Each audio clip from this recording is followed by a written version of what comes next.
tangannya mana? Sepi Belum. sekali. Ya ini belum. Ini masih belum pada fokus semuanya nih. Coba kita minta salamnya terlebih dahulu sih, sekali lagi. Boleh. Assalamualaikum warahmatullahi wabarakatuh. Yang di sini belum ada suaranya nih, yang di sini. Coba kita minta Cila kita minta semangatnya dulu. Iya. Kita minta semangat kalau kita bilang SIW 2025 jawabannya. Action. SIW 2025. Action. Kita minta Gitu suaranya ya. terlebih dahulu. SIW 2025. Nah, Suaranya yang di mendingan. sini. Coba SIW gedean. 2025. Yang di sini SIW 2025. Subhanallah, ada ibu guru Lemes ngaji. amat. Ada ibu guru ngaji saya di sini.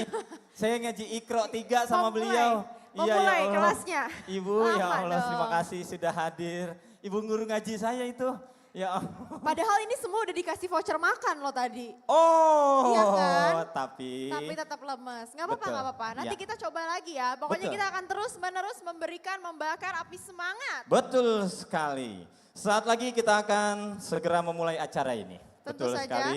Dan kami ucapkan selamat datang kembali di Teater Main Hall Bursa Efek Indonesia dan juga venue virtual Syariah Investment Week 2025. Tentunya halo teman-teman yang telah bergabung secara online. Ini lagi nonton online ya. Ceritanya betul nobar sekali. online nih. Karena kita tersebar di seluruh wilayah di Indonesia. Ya, betul sekali. Saat lagi kita akan memulai sesi seminar dan juga talk show pada hari pertama ini yang akan mengangkat tema. When market gives you a tangerine. Wow. Jadi udah tahu dong kenapa baju kita hari ini kayak gini ya kan. Udah berusaha banget ini loh. Biar kayak opa-opa maksudnya. Nah iya yang ini opa tapi P-nya 1 ya. Cucunya 5 yang ini. Kalau saya P-nya 1 berarti situ oma dong. Oma, gak apa-apa. Nggak, ini double M. opa. Oh iya, opa. Oke. Annyeonghaseyo. Kamsahamnida. Iya, Ya. jadi panjang. Tema rangkaian itu diambil dari seriesnya drama Korea ya yang berjudul Benar. When life gives you a tangerine Ya. yang mengingatkan kita untuk tetap berpikir positif, Betul selalu sekali. semangat Betul dalam sekali. menghadapi kondisi apapun di dalam hidup. sesuai dengan tangerine-nya. Benar. Si jeruk asam manis itu yang Menggambarkan kehidupan kita. betul sekali. Jadi mau hidup lagi di bawah, di atas, di tengah, di mana. Apalagi saat ini kita sedang menghadapi era global market. Betul. Ya kan? Dan tentunya apakah kita akan tetap dihadapkan Berdiam diri. Betul. Seperti itu tuh yang lagi merah-merah kanan ya kan. Tenang aja tapi kita makanya harus semangat ya kan. Harus optimis dengan Bursa Efek Indonesia betul tentunya sekali. ya. Tema film tersebut kita ambil memang harus kita akan ambil optimisnya dan juga kita akan ambil semangatnya. Itu kita akan mendapatkan 2 pilihan. Benar. Kita mengeluh atau terus maju. Maju. Pantang mundur. Mengambil peluang-peluang yang tentunya masih ada. Betul sekali dengan tema walaupun bukan sekedar film Korea tapi kita ambil inspirasinya saja. Benar dan tentunya seluruh rangkaian acara ini tidak akan berjalan baik. Maka itu kami ingin mengucapkan terima kasih kepada para supporting partners dan juga community partner yang mendukung Syariah Investment Week 2025. Yakni komunitas Syariah Investor Generation. Komunitas investor saham pemula. Ada juga dari Ngerti Saham. Forum Silaturahmi Studi Ekonomi Islam. Ada juga Syariah Saham. Komunitas Forum Nasional Mahasiswa Ekonomi dan Bisnis Islam. Masyarakat Ekonomi Syariah atau MES. Serta seluruh galeri investasi dan galeri investasi syariah di seluruh Indonesia. Dan jangan lupa bagi seluruh peserta online, segera lakukan login dan juga check-in pada menu conference hall website SIW untuk mengikuti undian door prize. Pemenang door prize akan diumumkan setelah sesi selanjutnya berakhir. Dan tentunya untuk Anda yang ingin mendapatkan door prize dan juga grand prize, jangan lupa untuk bisa mengumpulkan poin sebanyak-banyaknya. Benar. Karena untuk mendapatkan grand prize dan juga door prize, itu Anda diminta minimal 25 poin yang Anda harus miliki. Dan kalau tadi kita sudah menyimak bersama pada acara opening ceremony itu Ya. sudah disebutkan hadiah-hadiahnya yang luar biasa. Wow. Tentunya setiap tahunnya Bursa Efek Indonesia di acara Syariah Investment Week selalu memberikan hadiah-hadiah yang luar biasa. Salah satunya adalah pergi tabungan haji umroh. umroh. Luar biasa. Mantap. Nah, kira-kira Kak Ian siapa saja sih pendukung yang akan memberikan kita hadiah-hadiah pada hari ini? Betul, untuk undian harian kali ini dari PT BNI Sekuritas yang akan mengundi saldo RDN untuk 3 orang yang masing-masing mendapatkan Rp500.000.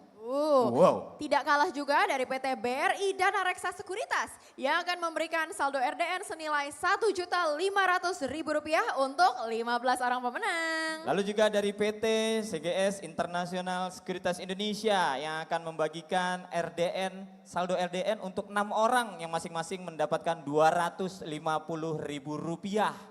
Dan tentunya dari PT FAC Sekuritas Indonesia yang juga memberikan saldo RDN senilai Rp1.500.000 untuk 15 orang pemenang. Dan PT Henan Putirai Sekuritas akan membagikan Rp1.500.000.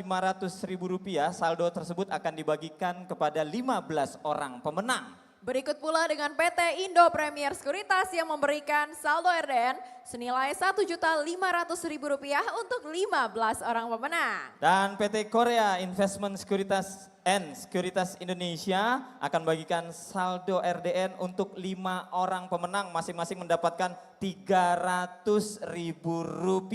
Baiklah. Oh, sudah puluhan juta rupiah ya itu kalau dihitung-hitung tadi ya. Mantap. Apakah Anda yang beruntung yang saat ini masih hadir, yang sedang hadir baik di virtual maupun online di Teater Main Hall Bursa Efek Indonesia? Tentu Ya. saja, kita nggak ada yang tahu, tapi Betul. yang pasti check in terus aja. Untuk lebih semangatnya lagi kita minta suaranya terlebih dahulu. SIW 2025. Mana Lemes suaranya? banget. SIW 2025. Aisyah. Aduh, terdengar sekali suaranya hanya 1.000 ya. Itu lagi sibuk check in. Oh, langsung buru-buru ya. Iya, Langsung buru-buru kan. Langsung gak fokus dia mau menyimak. Iya, nggak apa-apa, kita paham. Nggak apa-apa, kita paham ya. Asal nanti kita dibagi. Ya Betul, kan? Oke. baik. Hadirin sekalian, seminar pertama pada hari ini kita akan membahas tentang ini dia. Tentang apa ya? Ya, Oke, itu tentang Investeller, Navigating Investment that Transcend Global Economic Challenges. Wow. Ini terinspirasi juga pastinya dari judul-judul film-film yang ada. Interstellar tuh filmnya apa? Yang lagi terbang-terbang di angkasa. Ya, betul Ya sekali. kan? Bisaan aja ini ya.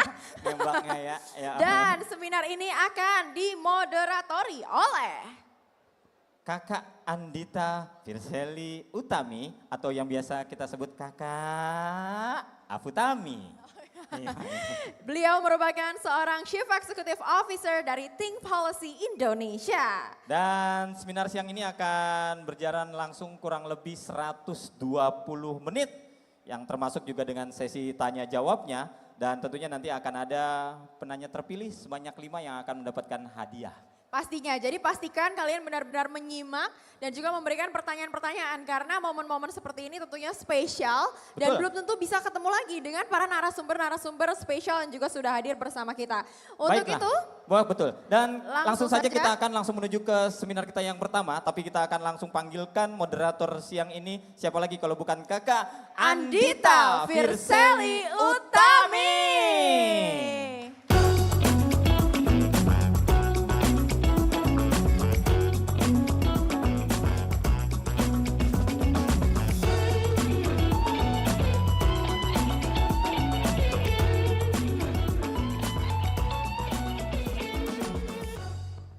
Baik, selamat datang dan selamat siang lagi kepada para hadirin sahabat IDX Syariah. Perkenalkan nama saya Afu Utami, tadi terima kasih sudah diperkenalkan dengan sangat baik. Mewakili di sini panitia tentu saja dari acara Syariah Investment Week. Dan sangat senang sekali, ini saya ingin memuji panitia sebenarnya. Sebagai tema gitu ya, sebagai topik menarik sekali kita menggunakan referensi film-film gitu ya untuk menggambarkan sesi di setiap harinya.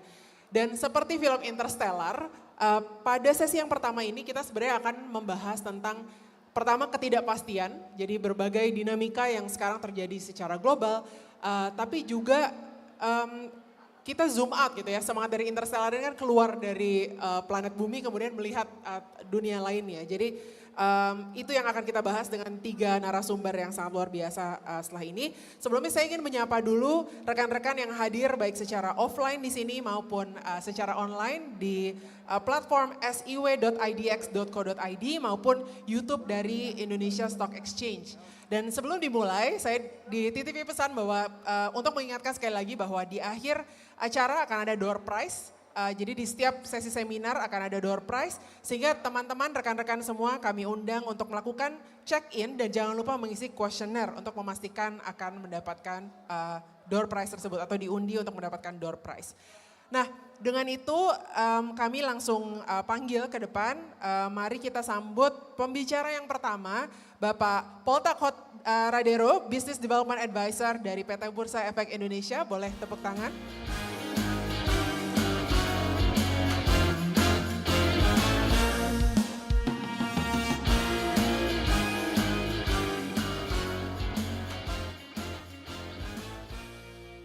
Nanti dari Bapak Poltak kita akan mempelajari lebih lanjut seperti apa sebenarnya kondisi ekonomi di Indonesia maupun secara global khususnya setelah atau pasca COVID 2019. Selanjutnya kami panggil untuk mewakili perwakilan regulator atau pemerintah Bapak Dr. Adi Budiarso, Direktur Perbankan, Pasar Keuangan dan Pendanaan lainnya dari Kementerian Keuangan.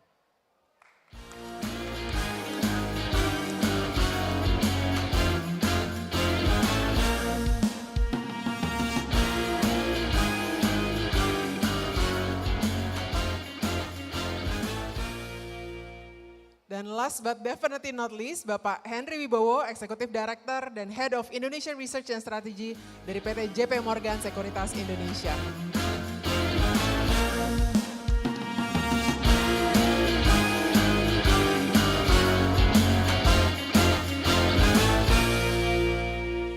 Baik, selamat datang ke panggung sesi pertama di sini para bapak-bapak yang terhormat. Ini saya sangat excited sebenarnya dengan topik kita hari ini ya, Investellar. Udah nonton Interstellar ya semuanya? Jadi sebagaimana, saya lupa malah namanya, siapa dia? Ya astronot karakter utamanya ini gitu ya, dia keluar dari bumi dan menghadapi berbagai ketidakpastian. Itu juga yang akan kita bahas hari ini, baik dari perspektif IDX langsung, kemudian juga dari Kementerian Keuangan dan dari JP Morgan sebagai perwakilan mungkin sektor investornya gitu ya. Mungkin kita mulai dari Pak Poltak dulu dengan pertanyaan sederhana sebenarnya mungkin bisa menggambarkan ke kita seperti apa sih dinamika ekonomi global saat ini Pak sejak khususnya setelah COVID. Silakan. Terima kasih Mbak Tami saya panggilnya? Afu, boleh Mbak Afu, oke. Ya. Senang bisa hadir di sini. Perkembangan secara umum ekonomi global sebenarnya akhir-akhir ini sangat dinamis. Jadi boleh kita mundur sedikit. Kita pernah mengalami yang namanya pandemi, sesuatu yang terjadi 100 tahun sebelumnya. Jadi kalau dikata siapa yang ahli mengenai pandemi kayaknya nggak ada karena terakhir terjadi adalah seabad yang lalu saat itu terjadi. Jadi pada dasarnya pada peristiwa itu terjadi guncangan yang cukup serius dan kerajungan tersebut cukup serius juga berdampak pada ekonomi secara umum. Kita semua nggak bisa bertatap muka, kita nggak bisa hadir dan lainnya. Dan untuk bisa membuat ekonomi tetap berjalan tentu berbagai pemerintah di seluruh dunia harus melakukan sesuatu. Melakukan injeksi modal, melakukan kelonggaran atas sektor keuangan untuk bisa memulihkan ekonomi. Pandeminya sih 3 tahun, tetapi ternyata prosesnya cukup panjang. Untuk Indonesia, pemerintah Indonesia selama 3 tahun tersebut melepaskan batas atas batas budget defisit anggaran dari sebelumnya kita selama berpuluh tahun disiplin di 3%, boleh lewat di atas 3%. Nah, tapi memang yang istimewa bahwa walaupun sudah dilewatkan 3%, ternyata daya serap kita di sektor keuangan ternyata belum besar-besar juga ya Pak. Jadi memang kita pemerintah waktu itu boleh ngutang atau bisa menerbitkan lebih banyak atau financing, tapi defisit anggaran kita masih dalam batas ya sekitar 5% puncaknya dan kemudian turun. Nah, bagi beberapa pihak ini kelihatan seperti satu pertanyaan, ini kenapa sih kok pemerintah nggak memanfaatkan ini untuk bisa sebesar-besarnya? Nah, tetapi ini justru yang menjadi blessing, jadi satu yang positif karena justru dengan lebih rendah ini, ketika saat ini seluruh dunia punya masalah mengenai keuangan, Indonesia dalam posisi yang lebih baik secara fiskal. Kenapa saya katakan seperti itu? Amerika sebagai negara terbesar di dunia saat ini punya masalah serius mengenai fiskal, yaitu pembayaran utang bunga utang jatuh temponya itu mencapai $1 triliun per tahun. Jadi kalau Amerika itu punya pengeluaran terbesar nomor 3 itu sekarang ini adalah bayar utang yang dicetak, dan ini terjadi akibat budget defisit Amerika yang cukup panjang. Nah, ini yang juga yang kemudian memunculkan ide Presiden Trump, ya udah kalau gitu biar negara lain yang bayar. Caranya gimana? Berlakukan tarif masuk. Ya gitu, negara lain yang bayar, bukannya konsumen Amerika yang bayar kan. Nah, jadi ini yang kemudian menjadi masalah yang sangat hangat. Di sisi lain juga China yang sebelumnya menjadi harapan banyak negara karena ekonomi terbesar nomor 2 cukup lama mengalami lockdown. Kalau negara lain 3 tahun, China 4 tahun. Pada awalnya memang mengalami recover, tetapi kemudian yang terjadi konsumsinya nggak naik-naik nih. Nah, sementara pertumbuhan konsumsi yang nggak naik ini dikompensasi dengan manufaktur yang lebih tinggi, bukan dijual di dalam negeri, tapi dijual di luar negeri. Nah, ini yang kemudian menjadi masalah serius pada beberapa waktu terakhir ini, ketika deindustrialisasi juga terjadi di berbanyak negara. Nah, kalau kita lihat di sini, maka boleh dikatakan dunia saat ini sedang dalam keadaan yang cukup kompleks. Di satu sisi ada perang dagang yang juga sedang menjelang dan sedang diperdebatan. Kemudian ada juga invasi Rusia atas Ukraina yang juga berdampak pada komunitas global. Di sisi lain juga ada peristiwa terbaru. Nah, saya mungkin akan lebih fokus pada ekonomi Indonesia seperti apa. Slide next boleh? Nah, ini teman-teman sekalian, ini adalah gambaran M2 to GDP. Jadi uang beredar, jadi uang siapa aja? Uang saya, uang Mbak Afum, uang Pak Adi, uang kita semua, ya, digabungin, dibandingkan terhadap PDB, produk domestik bruto, ukurannya adalah sekitar 40% saja. Itu menggambarkan, berapa besar sih PDB Indonesia? 22.200 sekitar triliun, 22.000 triliun, jadi 22 kuadriliun. Jadi setengahnya kira-kira cuman ya 8.000 triliun lah kira-kira uang beredar se-Indonesia. Nah, itu yang membuat Indonesia punya masalah untuk bisa tumbuh lebih cepat dari yang kita inginkan. Apakah Indonesia pernah tumbuh lebih cepat? Pernah, yaitu tahun 1997, 1995, sampai dengan 1997, ketika M2 to GDP, uang beredarnya itu mencapai 60%. Nah, jadi kalau ada pertanyaan, bagaimana Indonesia supaya bisa tumbuh bisa 7%, 8%, mau nggak mau sektor keuangan kita harus bertumbuh. Apakah bisa itu cuman dari sisi pemerintah? Nggak bisa. Ya kemampuan pemerintah juga terbatas. Apakah itu bisa cuma dari sisi sektor swasta? Enggak juga. Apakah dari kalangan yang tua? Enggak juga. Yang muda juga perlu ikut. Ini yang menjadi hal yang penting. Next, sebelum. Nah, bisa kita bandingkan M2 to GDP kita dibandingkan China, ya jauh lebih tinggi, dibandingkan dengan Thailand, dibandingkan dengan Malaysia. Itu sebabnya kenapa tema besar kita itulah bagaimana kita bisa menumbuhkan sektor keuangan kita. Karena hanya dengan sektor keuangan yang lebih bertumbuh, maka kita bisa mencapai pertumbuhan ekonomi yang lebih tinggi. Oke, next. Ini adalah gambaran mengenai capital market, ya silahkan kalau mau difoto, ini angka-angka statistiknya semua, berapa emiten yang ada, berapa anggota bursa, statistik yang lain-lainnya. Nah, kalau orang sering bertanya, kalau Bursa Efek Indonesia siapa sih stakeholder terbesarnya? Wah, mungkin emiten ini, emiten itu, BCA mungkin, atau Mandiri, atau enggak. Stakeholder terbesar Bursa Efek Indonesia adalah negara Republik Indonesia. Kenapa? Bond issuance-nya di situ berapa ya? Berapa itu dia harusnya? 6.346 triliun SBN yang dicatatkan. Itu berarti bahwa aktivitas Bursa Efek Indonesia itu juga berkaitan dengan pembiayaan negara dan juga pembiayaan pembangunan. Nah, itu yang menjadi penting, tentu kita akan kembangkan hal-hal lain. Next. Nah, ini gambaran tadi yang 40% dari PDB itu bentuknya paling besar di mana? Ada di sektor perbankan. Nah, ada di sektor perbankan, sementara sebelah kiri itu adalah capital market kita, fundraising-nya.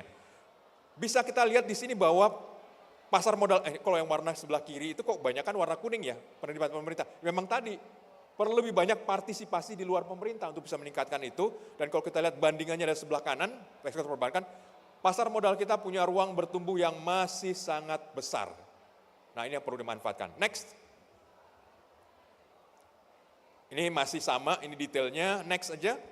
Nah ini yang mungkin bagi saya menjadi penting bagi teman-teman semua. Sebesar apa sih orang Indonesia bisa menggalang dana di antara kita semua gitu kan, saya dan lain-lain. Kalau kita bisa perhatikan di sini, ini adalah gambaran mengenai SBN, Surat Berharga Negara yang dimiliki oleh berbagai institusi, berbagai badan. Bagi saya yang paling menarik di sini adalah, non-resident itu berarti maksudnya asing ya. Asing saat ini memiliki, matanya udah tua jadi saya nggak bisa lihat. Oh ya ada di belakang. Non-resident itu atau asing adalah 876 triliun memiliki SBN. Yang menjadi menarik justru di bawah non-resident yaitu individu, retail. Berapa? 542 triliun. Jadi ternyata retail Indonesia, orang per orang Indonesia itu udah punya kemampuan yang cukup besar untuk membeli SBN. Kenapa saya katakan cukup besar? Karena tadi komponen yang cukup besar dan itu bertumbuh cukup signifikan karena kalau kita perhatikan tahun 2018 individu atau retail baru 73 triliun. Berarti lipat berapa? Lipat 5. Apa bisa bertumbuh lebih banyak lagi? Tentu bisa. Dan kalau misalnya pengelolaan terhadap SBN juga lebih meluas, tentu instrumen-instrumen yang lain juga akan bisa diterbitkan dan juga ikut membangkitkan pertumbuhan ekonomi Indonesia. Itu sebabnya kenapa, pertama tadi kita bicara mengenai Indonesia keuangan negaranya ya. Pada awal tahun orang banyak takut, wah ini ada utang jatuh tempo pemerintah 700 triliun nanti bisa berdampak nggak terhadap suku bunga. Ternyata sampai dengan saat ini Juni nggak masalah tuh. Ada Silpa dan lain mungkin Pak Adi yang lebih bicara ke sana. Tapi ini juga menunjukkan bahwa kita punya perkembangan baru, ternyata retail, individu kita juga punya melek terhadap investasi yang sudah lebih baik. Dan kapasitas tersebut tentu perlu dikembangkan dan ditingkatkan. Next. Oh ini angka semua nggak menarik. Next kayaknya udah selesai. Nah itu aja kira-kira presentasinya. Jadi kira-kira intinya adalah ekonomi dunia memang sedang ada masalah dan terkait dengan pasca COVID, pasca pandemi. Ada kompleksitas geopolitik dari situ. Tetapi Indonesia secara umum dalam posisi yang lebih baik dibandingkan kawasan dan negara-negara lain. Karena memang kita punya resilience yang tentu perlu kita tingkatkan, resilience tadi, dan satu-satunya cara untuk bisa meningkatkan dan menumbuhkan itu adalah mengembangkan sektor keuangan Indonesia. Kira-kira itu, terima kasih. Terima kasih banyak Pak Boltak, boleh tepuk tangan untuk initial presentation-nya. Saya mungkin pertama mau highlight bahwa audiensnya hari ini kan juga termasuk sebenarnya publik umum gitu. Jadi menarik sekali gitu ya mungkin untuk publik umum yang belum punya gambaran awalnya tadi sebelum mendengarkan jadi paham beberapa hal. Mungkin satu, ada alasan untuk optimis gitu ya dari sisi resiliensi modal Indonesia gitu ya, struktur Indonesia. Tapi juga kedua bahwa ada potensi besar untuk tadi pertumbuhan sektor keuangan di Indonesia. Mungkin kalau boleh satu follow up pertanyaan saja karena ini kan Syariah Investment Week sebenarnya. Bagaimana aspek syariahnya dalam konteks kita melihat sektor keuangan ini? Ya, saya rasa syariah juga satu hal yang menjadi menarik dan sangat menarik karena begini, saya pernah pada satu waktu bertemu dengan pengelola dana pensiun Majelis Agung Wali Gereja Indonesia. Jadi pas diskusi, saya tanya, Bapak-bapak ini investasinya untuk apa? Oh untuk tadi dana nanti pensiunnya para pastor. Oh menarik, kriterianya bagaimana? Oh kita pakainya kriteria syariah. Ya, saya surprise, tetapi di situ juga penjelasan berikutnya itu menjadi menarik. Bagi kami pengelola dana ini, syariah itu adalah bentuk konkret dari social responsibility. Gitu. Nggak mungkin lah pastor yang selama puluhan tahun mengabdikan hidupnya untuk masyarakat, kemudian kemudian pada waktu masa tuanya kita santuni dengan sesuatu yang nggak social responsibility juga. Nah, jadi kembali lagi yang menurut saya penting di sini adalah cara kita menerjemahkan syariah itu bisa lebih universal. Karena ternyata kebutuhan atas social responsibility bukan cuma milik kelompok tertentu atau atau agama tertentu, tapi justru sesuatu yang lebih universal dan dari hal ini akan dalam pandang saya akan bisa meluas kepada masyarakat yang lebih lanjut. Ya, sangat masuk akal. Soalnya tadi kalau misalnya dibahas tentang ternyata perilaku individu dalam investment itu sudah semakin tumbuh, tapi pada saat yang bersamaan masih jauh dari kebutuhan itu kan sebenarnya driver utamanya mungkin adalah mindset juga ya, behavior. Dan mungkin bisa jadi ketika masyarakat Indonesia melihat investment dari perspektif social responsibility tadi, jadi nilai-nilai sosial. Karena justru di flip side-nya Indonesia itu salah satu negara paling berderma kan. Jadi justru spending behavior kita itu menyumbang gitu. Sedangkan justru ngelihat tadi investment atau sektor keuangannya justru masih belum terlalu berkembang. Nah itu jadi menarik ya bagaimana kita melihat syariah sebagai jembatan antara kedua tersebut. Pak Adi, kalau dari perspektif Kementerian Keuangan mungkin, dan ini sambil sekaligus perkenalan juga Pak ya, Direktorat Jenderal barunya, Stabilitas dan Pengembangan Sektor Keuangan. Seperti apa melihat tadi ada potensi pertumbuhan yang lebih lanjut, tapi juga masih ada tantangan, ada constraints gitu ya. Kira-kira dari sektor mungkin regulasinya atau perspektif Kementerian Keuangan ini seperti apa? Baik, terima kasih Mbak Fu untuk kesempatan yang baik sekali ini. Bapak Ibu sekalian, kami mungkin coba langsung ke slide 4 saja. Jadi sektor keuangan itu sebenarnya ada dua Bu perannya, yaitu adalah darah untuk mendukung sirkulasi lah ya, dana dari penabung kepada yang membutuhkan, ya. Investor kepada yang membutuhkan, yaitu ekonomi. Jadi kalau kita mau lihat di era ketidakpastian global yang masih terlihat, coba di slide 4 mungkin, di geopolitik, nah sebelumnya, geopolitik dan negosiasi dadak, nah ini dia. Jadi Bapak sekalian, ketidakpastian yang masih tinggi ini ternyata berimpact kepada secara sederhana, penurunan ekspor, peningkatan bahkan penurunan beberapa harga komoditas, ketidakstabilan di nilai tukar, dan kemungkinan suku bunga utang yang cenderung akan naik gitu ya. Dan ini mengikuti bagaimana tadi Pak Poltak sudah sampaikan di Amerika dan banyak negara maju. Namun dengan Bapak Ibu sekalian, kalau kita lihat dari tantangan ini di Indonesia, memang tidak terlalu sekuat bagaimana dampaknya di banyak negara maju. Oleh karena itu saya ingin melihat bagaimana sebenarnya sektor keuangan dan bahkan Indonesia ini untuk mulai melihat potensi ke depan. Jadi pada saat kita menghadapi krisis, pada saat kita juga menghadapi ketidakpastian yang tinggi, apa sebenarnya yang kita bisa lakukan? Kita mungkin mulai lihat juga apakah dampaknya pertama kepada Indonesia atau situasi tantangan itu di dalam ekonomi Indonesia itu sendiri. Coba kalau kita lihat di slide next-nya, ya di slide ke-6, next ini, ya ini. Bagi global atau bagi ekonom secara sederhana begitu melihat ketidakpastian, kita perlu lihat apa dampaknya bagi pertumbuhan ekonomi. Bapak sekalian kalau kita lihat di sini mayoritas motor ekonomi global ini mengalami penurunan Bapak Ibu. Dan kalau kita lihat Indonesia, dampaknya tidak sesignifikan banyak potensi penurunan di negara maju dan emerging country. Nah ini satu tantangan tapi juga sebuah peluang bagi Indonesia. Bahwa Indonesia masih punya nih potensi untuk kita dorong ke depan dari sisi aspek ekonomi. Tentunya kita perlu strategi ya. Strategi pertama yang kita buat adalah APBN kita Bapak Ibu. Makanya saya coba lihat di slide 10 misalnya. APBN kita ini harus menjadi shock absorber ya. Kita punya policy yang kita harus bisa antisipatif ya terhadap transmisi dari risiko global. Dan ini tentunya mulai dilihat dari beberapa kontraksi tapi juga sudah mulai kelihatan kenaikannya secara bertahap gitu ya Bapak Ibu. Dan ini juga kita akan terus monitor, next slide. Mungkin dari kita lihat juga dari sisi APBN kita. Jadi APBN ini tentunya juga perlu kita dorong supaya responsif. Selama ini APBN kita sangat-sangat kredibel dalam arti kita menjaga defisit kurang dari 3% ya dari PDB. Dan ini sebenarnya akan menjadi mendorong untuk ekonomi bisa bertumbuh. Dan fokus kita Bapak Ibu, sebagaimana Bapak Presiden juga komit, adalah untuk human capital, hilirisasi, untuk makan bergizi ya dan swasembada pangan, dan khususnya juga energi. Jadi bagaimana kita bisa mencoba mendorong APBN bisa berkontribusi sangat kuat untuk menciptakan nilai tambah bagi ekonomi di dalam negeri. Dan ini Bapak Ibu sekalian tentunya juga sejalan dengan bagaimana kita juga melihat potensi keuangan di sektor keuangan kita. Ya. Oleh karena itu tadi saya melihat Mbak Afu juga sudah mengindikasikan apa sebenarnya tantangan di sektor keuangan kita. Bapak sekalian tantangan kita sebenarnya ada sederhana, dua, tabungan dan investasi. Tabungan kita Mbak, ini sangat tadi M2 kita masih sekitar 40%. Nah kalau kita lihat dari tabungan dari JHT, jaminan hari tua, itu masih sangat kecil. Tabungan dana pensiun kita baru 6-7% dari GDP, padahal Malaysia bisa 60% dari GDP.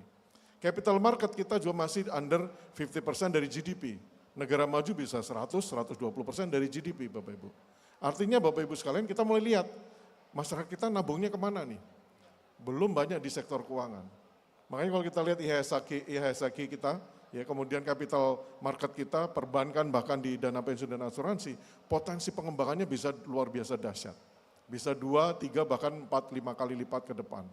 Dan itu tentunya membutuhkan pengaturan yang baik. Ya, perlu conduct yang baik. Ya, pengaturan itu sebenarnya ada 2, Bapak Ibu sekalian. Indonesia bisa kita tegaskan, setelah COVID-19 kemarin Pak Poltak, Indonesia itu berbenah dari banyak sisi, termasuk sektor keuangan kita. Dengan adanya Omnibus Law sektor keuangan, pengaturan sektor keuangan kita di capital market, perbankan, asuransi, pensiun, bahkan kripto, itu sudah setara dengan negara maju Bapak Ibu. Jadi secara best practices kita juga comply dengan FSB standar, bahwa same activities, same risk, harusnya same regulation. Dan itu kita sudah punya Bapak Ibu. Sehingga Indonesia setelah COVID dan bahkan sekarang, kita memiliki momentum yang sangat kuat untuk melakukan pendalaman dan peningkatan stabilitas untuk mendukung pertumbuhan ekonomi Indonesia. Pertumbuhan ekonomi Indonesia ditargetkan pemerintah 6-8%. Apa artinya Bapak Ibu? 6-8% artinya membutuhkan investasi sebesar lebih dari 50% dari GDP. Investasi dari mana? Pertama dari FDI, yang kedua dari tabungan masyarakat Bapak Ibu. Sehingga tabungan masyarakat kita kalau kita berhasil mendorong asuransi pensiun kita, mulai masyarakat berpartisipasi, trust terjadi di dalam industri, saya meyakini Bapak Ibu, Indonesia benar-benar akan siap menjadi negara maju di 2045. Nah, mungkin di slide berikutnya saya coba untuk slide ke-13. Nah, ini sektor keuangan. Nah, ini Bapak Ibu. Kita coba lihat di sini. Jadi investment saving gap Pak Poltak, ini sejalan dengan tadi Pak Poltak coba predik ya. Kita tidak harus melakukan transformasi ke depan untuk tabungan masyarakat. Jadi kita lihat tabungan, ada begitu banyak tabungan kita tapi di deposito, tapi di aset, tanah ya. Tidak di sektor keuangan, tidak di capital market. Kalau Anda punya tabungan 500 juta di deposito, Anda sebenarnya punya opsi untuk nabung di SBN Retail. Dan returnnya bisa lebih 2 kali lipat dari tabungan deposito Bapak Ibu. Kalau kita selama ini akses pada pinjol, pemerintah punya KUR, pemerintah punya PIP, punya ultramikro, punya Mekar dan seterusnya. Jadi kalau kita selama ini aksesnya kepada pinjol untuk pinjaman Bapak Ibu, pinjol kredit card itu adalah sistem pembayaran kita, sistem gimana kita bisa menghemat untuk membayar dengan term waktu yang kredibel. Nah slide berikutnya, transformasi sektor keuangan juga ingin melihat ini Bapak Ibu. Jadi potensi pengembangan sektor keuangan kita di 2045 sangat besar sekali. Karena masyarakat kita 70% masih sangat muda, ya, masih siap untuk bisa kita mulai menabung. Yang sekarang ini rata-rata menabung baru 3% dari take home pay, Bapak Ibu tingkatkan 2 kali lipat. Mulai nabung 6% dari take home pay atau kalau perlu sesuai standar ILO, 10-20% itu ditabung. Berapa yang dikonsumsi? 40% aja. Berapa yang diinvestasikan? Bisa 20-30% Bapak Ibu. Ya. Di slide berikutnya, makanya Bapak Ibu sekalian kita secara berbagai sektoral, kami sampaikan di sini berbagai inisiatif kita terus kembangkan. Jadi bersama pemerintah dengan regulator lainnya, BI, OJK, dan LPS, termasuk nanti BEI sebagai pengawas di pasar modal, kita ingin mendorong berbagai macam inisiatif reform untuk menangkap peluang ke depan. Nah satu hal yang terakhir yang mungkin dari kami di slide 15-17, mungkin di saat terakhir aja bagian 17 dan 22 ya, 22 saja mungkin terakhir ya. Jadi ini tadi Pak Poltak sudah sampaikan, instrumen kita di pasar modal juga masih terbatas. Tadi karena tabungannya juga masih sedikit, instrumennya ternyata juga belum memadai Pak. Kita harus dorong Bapak Ibu. Ini adalah peluang kita ke depan ya. Di slide berikutnya terakhir di slide nomor 22, jadi pemerintah juga melakukan pembenahan Bapak Ibu sekalian setelah kita memperkuat peran BI, OJK, dan LPS untuk peningkatan kapasitas memitigasi risiko dan mendorong stabilitas. Pemerintah juga mendorong penciptaan instrumen dan bahkan regulator khususnya di Kementerian Keuangan untuk mengawal ya pengembangan dan peningkatan stabilitas di sistem keuangan kita. Di slide berikutnya. Nah ini ada struktur baru di slide berikutnya, ada Ditjen baru Bapak Ibu sekalian, Ditjen Stabilitas dan Pengembangan Sektor Keuangan. Ini tugasnya adalah untuk mendorong dan meningkatkan ya implementasi dari regulasi yang sudah sesuai best practices itu supaya mengawal pertumbuhan sektor keuangan kita menuju optimal terbaiknya. Tidak mungkin Indonesia menjadi negara maju di 2045 tapi kita masih masuk dalam middle income trap. Tabungan kita di JHT baru 18 bahkan 20 juta kurang. Pada negara kita punya hampir 100 sampai 140 juta penduduk aktif bekerja. Jadi ini adalah wake up call, dari 3% tingkatkan 6% tabungan kita, dan kita mulai berpartisipasi di sektor keuangan untuk kesejahteraan. Jadi kalau darah itu ada darah merah dan darah putih Bapak Ibu, darah putih itu ibarat stabilitas Bu. Jadi untuk mendorong imun dan stabilitas dari berbagai risiko, darah merah adalah darah merah kita harus kuat, kenceng, mentransmisi nutrisi menuju kepada pertumbuhan dan sustainability dari pembangunan kita menuju Indonesia maju dan sejahtera. Bahkan sejahtera sampai 20 tahun setelah usia pensiun. Demikian Bu Alfu, terima kasih. Terima kasih banyak Pak Adi, boleh tepuk tangan untuk Pak Adi. Saya kira alasan lain lagi untuk optimis gitu ya. Jadi tadi terutama slide sebelum ini sempat ada tuh di breakdown apa saja yang pemerintah lakukan baik dari sisi emiten, dari sisi investor, dari sisi demand maupun bahkan dimulai kalau sejak COVID itu dengan Omnibus Law sektor keuangan tadi gitu ya. Dan bukan hanya itu tadi disiapkan juga sel darah putihnya tadi dengan Ditjen Stabilitas dan Pengembangan Sektor Keuangan. Jadi mungkin itu Bapak Ibu yang tadinya belum terlalu familiar kita sudah dengarkan sama-sama dari Pak Adi Budiarso sudah cukup lengkap. Terakhir tapi definitely tidak last but not least gitu ya dari Pak Henry Wibowo. Mungkin dari tadi ini frameworknya memang positif. Kita optimis bahwa ada kesempatan apa yang bisa dilakukan gitu. Tapi pada saat yang bersamaan tadi Pak Poltak juga di awal ada 3 gitu kan. Trade war, ada dinamika geopolitik maupun tadi tantangan dari sisi mindset mungkin ya. Bagaimana individu Indonesia sebagai potential investor belum bergerak. Bagaimana Pak Henry melihat ke depannya gitu, ini sebagai sebuah tantangan. Mungkin pertanyaan pertamanya, kenapa? Jadi kalau tadi lihat statistiknya sebenarnya sudah tumbuh tapi ternyata orang Indonesia masih lebih suka invest di properti atau bentuk-bentuk lainnya belum terlalu melihat sektor keuangan, itu kenapa? Dan kedua mungkin advice-nya, jadi sebenarnya seperti apa sih kita bisa meningkatkan potensi sektor keuangan? Silakan Pak Henry. Terima kasih Mbak Afu atas pertanyaannya. Selamat siang para hadirin sekalian. Terima kasih kepada Bursa untuk undangannya. Mungkin saya akan coba sharing 3 hal di kesempatan ini. Yang pertama mengenai global market, yang kedua mengenai domestic economy, dan yang ketiga mengenai investment di pasar modal di Indonesia, terutama di pasar saham.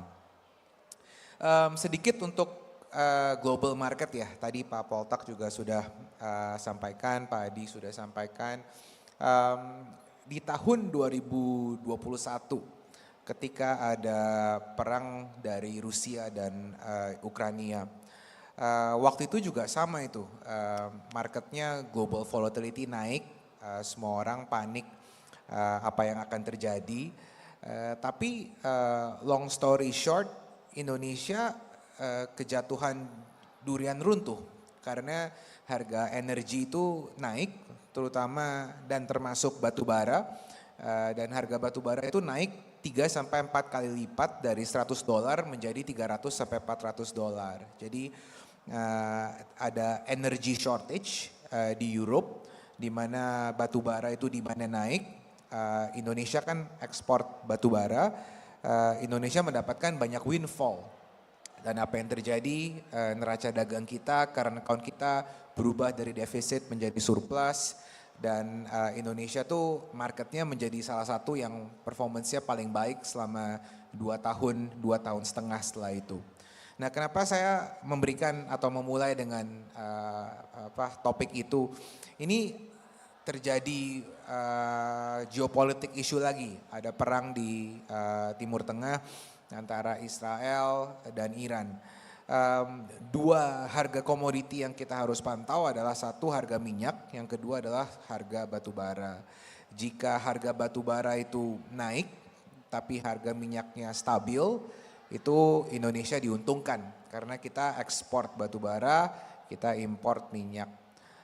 On the flip side, kalau harga batu baranya stagnan, harga minyaknya naik, itu negatif buat kita karena kita import minyak. Dan forecast konsensus kita dan forecast terakhir di APBN adalah $82 harga minyak. Jadi itu penting untuk kita pantau bagaimana perkembangan dari geopolitik ini sekarang, karena dampaknya itu akan bisa positif, negatif atau neutral terhadap Indonesia. So far kita lihat di minggu ini persepsi market adalah negatif. Makanya hari ini kalau kita lihat di IHSG turun 2% hari ini. Kenapa? Karena harga minyak loncat dari $65 jadi $76. Jadi itu dampaknya negatif buat Indonesia, makanya marketnya sangat volatile. Yang kedua, mungkin kalau ngomongin global market ini dampak dari perang dagang. Jadi 2 bulan lalu kita di JP Morgan, tim ekonomi kita di Amerika Serikat memprediksi bahwa ada 60% probabilitas terjadinya global resesi. Tapi sekarang kita sudah merevise target tersebut hanya menjadi 40% probabilitas terjadinya global resesi. Kenapa? Karena ternyata dampak dari perang dagang, dampak dari tarif war ini tidak separah yang pertama kali kita anticipate. Dan ternyata kalau kita lihat seperti contohnya Amerika Serikat dan China, mereka pertama mau pasang 200% tarif, tapi habis itu dipostpone, negosiasi 90 hari. TikTok yang tadinya mau dipaksa dijual akhirnya dipostpone lagi 90 hari. Jadi sepertinya dampak perang dagang itu tidak separah yang initially expected, tapi ini masih pending nih karena outcome-nya belum selesai juga. Spesifik untuk Indonesia, ekspor kita ke Amerika Serikat terhadap PDB hanya kurang dari 2%. Jadi dampak langsung dari perang dagang itu sebenarnya tidak terlalu besar untuk Indonesia, tapi secondary impact itu yang kita harus perhatikan, terutama apa yang terjadi dengan Cina. Karena Cina itu sekarang FDI atau Foreign Direct Investment kedua terbesar ke Indonesia. Dan kita ekspor komoditi juga terbesarnya destinasinya adalah ke Cina. Jika perang dagang ini menimbulkan hasil yang sangat negatif terhadap Cina, dampak ke Asia itu akan juga negatif termasuk ke Indonesia. Jadi mungkin itu dua hal dari global market yang kita pantau sangat detail karena akan memberikan dampak juga terhadap Indonesia. Yang kedua masuk ke domestic economy. Nah, domestic economy juga tadi sudah banyak disampaikan oleh Pak Poltak, Pak Adi. Kita mau melihat ini dari belanja pemerintah, arah dari kebijakan dari pemerintah, arahnya lebih kemana gitu. Kalau mungkin 10 tahun lalu di periode 2014 sampai 2019 kita lihat banyak infrastruktur. Sekarang mungkin lebih banyak stimulus dari pemerintah, belanja pemerintah yang lebih mengarah ke konsumsi, domestic consumption, seperti program makan bergizi, seperti program rumah, 3 million housing program. Jadi arah dari kebijakan pemerintah, arah dari belanja pemerintah itu bisa membentuk cara kita melihat investasi sektor mana yang akan lebih diuntungkan. Yang kedua, yang hal menarik nih, ini kalau ngomongin yang positif, PDB per kapita atau GDP per kapita kita itu tahun ini di 2025 sudah akan menyentuh level $5.000. Tahun lalu di 2024 kita menutup tahun dengan angka 4.900. Jadi tahun ini sudah di atas 5.000. Negara dengan PDB per kapita di atas 5.000 itu sangat-sangat penting momentumnya. Ini sama dengan Cina di tahun 2011. Kalau kita plot domestic consumption trend di Cina 2011 sampai 2020 sebelum COVID itu satu garis naik dan makanya kita melihat 10 tahun ke depan the next decade for Indonesia itu sangat interesting karena dengan kita memasuki GDP per kapita 5.000 ke 10.000 harapannya akan ada lebih banyak consumer discretionary spending dibandingkan sebelumnya dari 1.000 ke 5.000 itu lebih banyak staples purchase. Poin ketiga dan poin terakhir, ini investment di pasar modal di Indonesia. Mungkin kalau saya boleh sharing sedikit, tadi juga dari Mbak Avo ada pertanyaan investment, uangnya kemana, apakah properti atau ke pasar modal. Mungkin yang saya mau sharing sedikit, kalau kita melihat di pasar modal, pasar saham ya di Indonesia, ini equity market kita itu sebenarnya penetrasinya masih sangat rendah.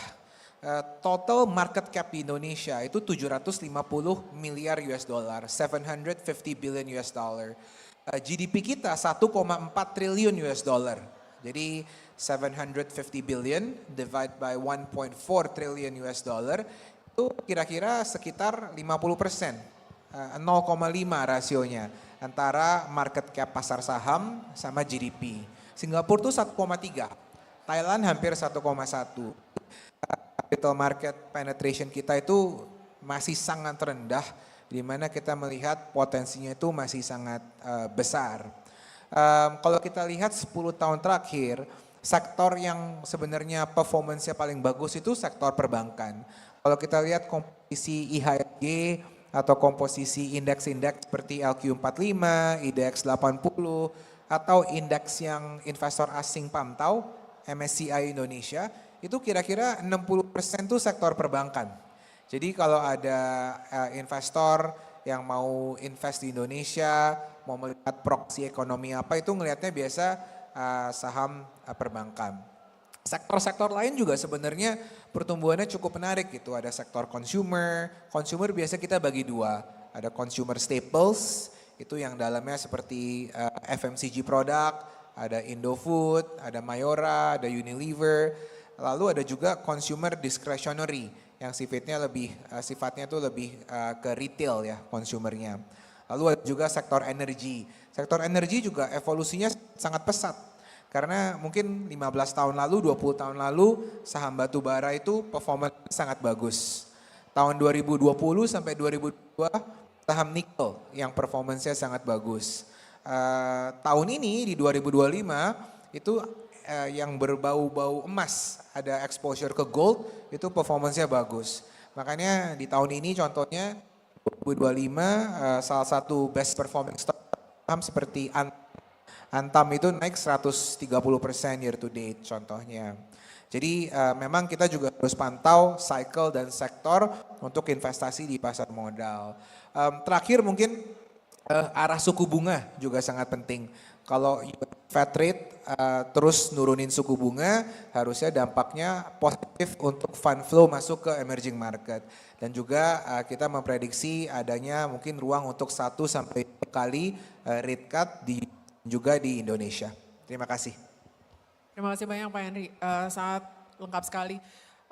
Saya kira banyak yang menarik, saya ada beberapa follow up question, tapi sebelumnya saya mau mengingatkan atau mengajak juga untuk rekan-rekan yang bergabung secara offline maupun online.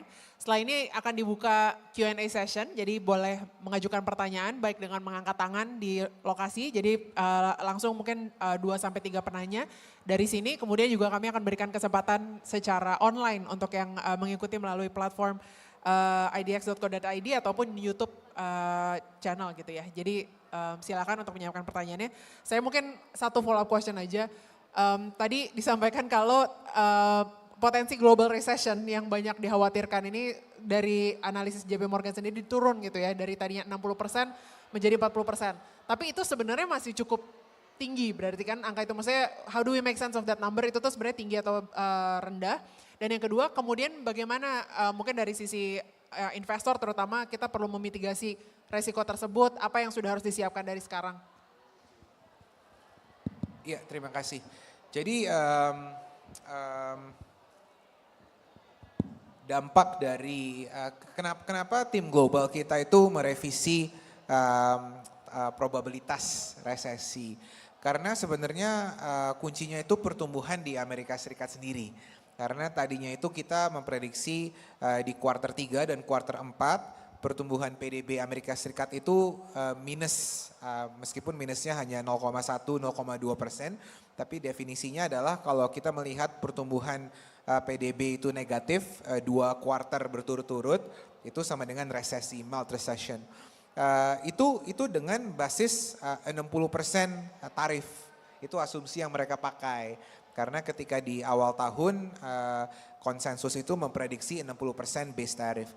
Tapi ternyata setelah negosiasi dan setelah perkembangan beberapa bulan terakhir, sepertinya ini semuanya berdasarkan negosiasi. Negosiasi dari Amerika Serikat terhadap masing-masing negara partner dan mitra mereka. Jadi sepertinya dampaknya itu kita memprediksi tidak separah 60% base tariff tersebut. Yang kedua juga mungkin kita melihat di spesifik emerging market, spesifik di Asia itu adalah pertumbuhan di Cina ya. Karena mungkin kalau kita lihat 2 tahun terakhir sentimen sangat-sangat negatif. Saya ingat banget 2 tahun lalu kalau saya pergi marketing roadshow ke Amerika Serikat, itu banyak sekali yang bilang ke saya mereka launching fund itu EM X China. Dia bikin fund itu emerging market X China, China-nya dikeluarin. Kenapa? Karena 3 tahun terakhir performance-nya tuh kurang bagus. Baru mungkin 6 sampai 12 bulan terakhir performance-nya itu yang jadi karena Cina itu sangat besar kontribusinya terhadap emerging market dan juga global, ketika rebound itu juga memberikan dampak yang cukup baik untuk overall dari rebound tersebut. Tapi ya balik lagi, makanya angkanya masih 40%, bukan 10 atau 20 karena ini benar-benar tergantung dari kebijakan pemerintah Amerika Serikat. Baik, terima kasih banyak Pak Henry. Boleh tepuk tangan untuk Pak Henry. Dan kita langsung masuk ke sesi tanya jawab Q&A. Sudah ada satu, wah cukup banyak sebenarnya. Tadi ini mungkin dari tiap section satu gitu ya. Dari sini masih yang di belakang. Ya di sini mungkin Bapak yang pakai topi dan yang di sini ya bisa jadi dua-duanya. Nanti kita coba ya. Mas yang jaket putih dan yang di depan yang batik. Silakan dari sini dulu. Ya, terima kasih Boleh banyak. nama dan institusi mungkin. Iya, nama saya Ibnu, non-institusi, investor retail. Terima kasih banyak Bang Poltak, Pak Henry, Pak Adi untuk insight-nya. Boleh saya bertanya 2 pertanyaan, Mbak Fu? Oke. Yang pertama tadi sangat menarik ya, di mana Indonesia dan Cina punya banyak relasi terkait foreign direct investment. Saya juga mendengarkan penjelasan dari Ray Dalio, di mana Cina akan topple down US ke depannya. Jadi dia menjelaskan bagaimana Inggris topple down Prancis, ekonomi Prancis, Amerika topple down ekonomi Inggris, dan next China akan topple down ekonomi US. Artinya Indonesia punya kesempatan besar karena saat Cina nanti naik, Cina akan mengangkat Indonesia naik sehingga lebih banyak orang Indonesia yang mempunyai buying capacity. Jadi pertanyaan saya untuk kondisi tersebut, apakah emiten bank yang memberikan pinjaman ke unbankable atau untuk usaha-usaha ultramikro akan menarik ke depannya? Pertanyaan kedua saya mungkin boleh dijawab, boleh tidak. Kita punya 3 big momentum, batu bara, lalu ke emas, dan juga ke nikel. Nah kalau boleh tahu, berikutnya momentum apalagi yang akan menjadi the next big thing di Indonesia. Terima kasih banyak. Baik, terima kasih banyak. Tadi namanya dengan Mas Ibnu. Ibnu, baik. Iya. Makasih banyak Mas Ibnu. Kita lanjut dulu mungkin ya pertanyaan kedua dari Bapak yang di row tengah, di kolom tengah. Mas mikrofonnya maaf. Ini.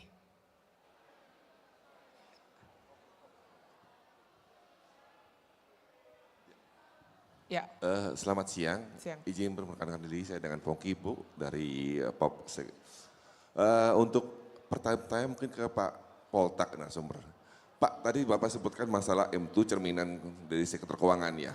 Apakah untuk saat ini, untuk peredaran keuangan di Indonesia apa sudah sangat merata? Karena kita lihat ada gap harga itu sangat timpang sekali dengan di daerah timur, dengan sektor barat. Yang kedua mungkin saya tanyakan ke Pak Henry. Tadi Bapak sebutkan masih GDP kita kan masih sudah bagus Pak, antara 5.000, target kita ngambil ke 10.000. Mungkin karena minyak dan batu bara. Nah, mungkin saya tanyakan untuk mencapai 10.000 tercepatnya itu bagaimana Pak? Itu aja mungkin dari saya. Makasih. Ya, terima kasih banyak. Pak Taufik ya Pak ya? Iya Pak. Ya, baik. Terima kasih banyak Pak Taufik. Kita pause dulu, kita coba jawab dulu. Mungkin yang pertanyaan pertama sebenarnya ini, apakah benar ada semacam domino efek itu setelah Cina maju maka Indonesia, tapi sebenarnya pertanyaannya spesifik untuk unbankable atau usaha ultramikro misalnya, apakah jadi menarik ke depannya? Kira-kira tadi pertanyaannya untuk siapa? Bebas. Baik, kita mulai dari Pak Poltak dulu mungkin. Baik, terima kasih pertanyaannya Ibnu. Pada dasarnya masing-masing negara apakah itu Amerika ataupun China itu punya masalah sendiri-sendiri dan masing-masing juga punya masalah yang cukup serius. Jadi pada dasarnya kita nggak bisa betting pada salah satu. Indonesia sama seperti emerging market lainnya seperti India atau Brazil atau Turki atau yang lain-lainnya itu punya domain sendiri yang bisa bertumbuh. Nah, apalagi Indonesia sekitar 56% dari ekonomi kita adalah bersifat konsumsi private. Jadi di sini justru jadi makin nyambung ya dengan tadi perbankan. Dan ini akan nyambung juga dengan tadi pertanyaan Taufik mengenai M2. Jadi sebenarnya kalau kita lihat saat ini kita mulai dengan perbankan aja. Bank mana sih yang punya nasabah paling banyak? Ternyata BRI. Nah, sebanyak apa? Sekitar 30 juta nasabah. Tapi kan penduduk Indonesia 280, ini kemana nih sisanya? Nah, ini yang menjadi masalah. Bahwa betul masih banyak yang belum bankable, tetapi di sisi lain juga banyak pekerjaan atau profesi yang memang sulit untuk bisa dilayani oleh perbankan secara normal. Contohnya begini, dulu waktu masih ada Metro Mini dan Kopaja, kita tahu supir Metro Mini, supir Kopaja tuh jam 7 pagi udah jalan. Mereka selesai kerja jam 4 sore misalnya, atau mungkin ada shift malam juga. Kapan mereka mau ke bank? Sulit kan? Nah, atau yang lebih ekstrim, pedagang pasar. Pedagang pasar malah lebih pagi lagi, jam 4 pagi, jam 3 pagi, mereka sudah di tempat. Selesainya jam 12, kapan mereka bisa ke bank? Nelayan lebih kebalik lagi. Jadi sini yang menjadi penting sebenarnya untuk bisa meningkatkan tabungan masyarakat, memudahkan akses terhadap sektor keuangan, bagi kita, bagi Indonesia adalah memanfaatkan kanal digital. Dan ini mungkin akan lebih friendly, akan lebih dekat ke generasi-generasi yang lebih muda karena dibesarkan dengan teknologi digital. Tapi bagaimana lagi caranya bisa menjemput petani, nelayan, atau pekerja lapangan yang lainnya kalau bukan lewat teknologi digital. Sementara di sisi lain, teknologi digital itu juga membuat efisiensi, ya, bisa dilakukan, aktivitas keuangan itu bisa dilakukan di mana saja, kapan saja, sehingga sangat tepat untuk bisa menjangkau masyarakat, segmen masyarakat yang sangat mobile, yang sangat tersebar. Kita tahu Indonesia sangat luas sekali, sehingga kalau kita mengandalkan kanal-kanal tradisional, yang sifatnya ada yang datang ke tempat kita, nggak akan kejadian. Nah, jadi ini yang saya pikir perlu dikembangkan. Tadi pertanyaan Ibnu mengenai batu bara, nikel atau emas, saya punya taruhan yang satu yang lebih besar, yaitu karbon. Kenapa? Karena Indonesia sebenarnya adalah negara dengan kapasitas penyerapan karbon level dunia. Kita punya hutan hujan tropis. Kalau ini bisa dimonetisasi, kita tentu akan lebih giat lagi untuk menjaga hutan kita jangan sampai kebakar. Kenapa? Kalau kebakar kita sama kayak bakar duit kan sebenarnya kan. Nah, di samping itu Indonesia juga punya koral, laut dangkal. Itu juga carbon capture yang juga bagus. Selain itu juga ada mangrove. Indonesia punya mangrove terluas di dunia. Siapa yang bisa manfaatkan ini? Banyak negara-negara yang punya concern terhadap lingkungan akan berusaha untuk bisa melakukan carbon offsetting. Dan yang bisa menyediakan carbon offsetting dengan kapasitas besar itu adalah Indonesia. Kalau ada negara tetangga kita, ya boleh kata Singapura kecil tapi negara maju. Mereka mau offsetting kemana lagi, orang lahannya juga cuma segede begitu kan. Nah, China dengan ukuran sebesar itu, mereka mau offsetting kemana lagi. Jadi sebenarnya Indonesia, Australia. Jadi sebenarnya kalau tadi ditanya, ini apa nih, batu bara, nikel, emas, enggak, karbon.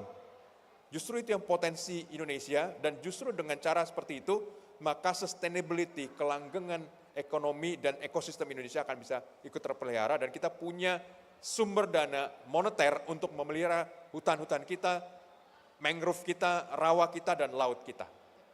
Oke, itu. Kemudian tadi pertanyaan Taufik mengenai M2 to GDP, mungkin sama seperti tadi ya. Reach out-nya kita yang harus datengin nih masyarakat, bukan lagi kita tungguin. Maka kenapa saya terpercaya bahwa kanal digital, kemudian cara penyampaian yang lebih luas dengan kanal-kanal yang baru secara elektronik dan lainnya akan bisa membantu Di samping tadi pengembangan pembayaran elektronik. Kenapa? Orang bisa investasi, tapi kalau nggak bisa, kalau harus antri di depan kasir atau mungkin dengan cara-cara seperti akan ditinggalkan. Tetapi kita lihat bahwa saat ini berbagai fasilitas e-commerce itu sudah sangat berkembang, sehingga pada dasarnya memindahkan antara belanja dengan menabung dan berinvestasi secara elektronik sebenarnya sudah bisa menjadi second nature di Indonesia, dan harapan kita kalau produk-produk yang tersedia dan bisa dilakukan secara baik, M2 to GDP kita akan meningkat, dan sisi lain juga itu akan membuat Indonesia mampu membiayai pertumbuhan ekonominya dengan lebih baik karena duitnya ada, ngumpul lagi. Kira-kira itu. Terima kasih. Ya, terima kasih banyak Pak Poltak. Saya mau build tentang karbon tadi sebagai the next komoditas dan tanya ke Pak Adi mungkin ya. Karena ini juga tadi di dalam kita sempat bahas juga sektor climate dan mungkin climate financing sebagai salah satu tantangan juga. Itu seperti apa Pak? Bapak setuju bahwa the next commodity itu karbon kah? Dan sebenarnya kalau saya boleh agak kritis gitu kan, kalau komoditas yang lain soalnya demand-nya secara global sudah jelas ada, tapi sektor atau komoditas karbon sebagai komoditas ini juga masih secara pasar globalnya masih membentuk dirinya. Gimana Pak Adi melihat ini? Baik, Bu Afu dan juga Pak Ibnu ya. Jadi unit karbon atau bahkan pengaturan tentang karbon itu sudah ada di Undang-Undang HPP. Nah di Undang-Undang P2SK itu juga sudah ada bagaimana OJK sekarang mengawasi bursa karbon ya, yang ada di BEI. Dan sekarang sudah ada juga indeks yang lebih ke green ya. Jadi artinya peran dari sektor keuangan sebenarnya besar sekali ya. Baseline untuk unit karbon itu di HPP $3 per ton, ya kan, emisi karbon. Padahal di global itu bisa $29, bahkan bisa 50 atau 100. Dan potensi kita luar biasa besar, karena contohnya misalnya energi efisiensi. Begitu karena kita akan menginvestasikan sebuah inovasi ya, untuk bisa mendorong efisiensi atas emisi karbon dari industri kita, ini sebenarnya bisa dimonetisasi. Dan inilah peran sektor keuangan ke depannya. Artinya pengaturannya sudah cukup memadai ya, dan bahkan sudah sesuai dengan best practice standar. Nah mungkin Mbak Afu saya ingin coba juga dekati ke UMKM. Jangan salah, UMKM juga yang jualan atau ekspor ke Eropa, mereka juga di dalam tanda petik diminta laporan sustainability-nya, laporan ESG-nya, laporan bagaimana kita juga bisa comply terhadap penurunan emisi gas rumah kaca. Artinya UMKM pun sebenarnya tidak juga lepas ya dari perhatian global bahwa kita sebenarnya bisa mulai mendorong energi penggunaan kita udah lebih efisien dan juga pemanfaatan produk kita juga yang lebih ramah kepada lingkungan. Nah UMKM ini menarik Pak Ibnu karena UMKM ini adalah kontribusinya kepada ekonomi Indonesia itu hampir 61% dari GDP kita dan pelaku usahanya lebih dari 94% dari pelaku usaha kita. Artinya begitu sektor keuangan akan perhatian terhadap UMKM, ini sebenarnya potensi yang sangat besar sekali untuk menciptakan engine of growth dari bawah. Ya. Dan ini begitu banyak UMKM kita juga masih belum nabung di dana pensiun, JHT ya, kemudian diperbankan masih sangat minim. Jangan-jangan mereka masih simpan uangnya di rumah. Dia masih invest di tempat yang belum produktif.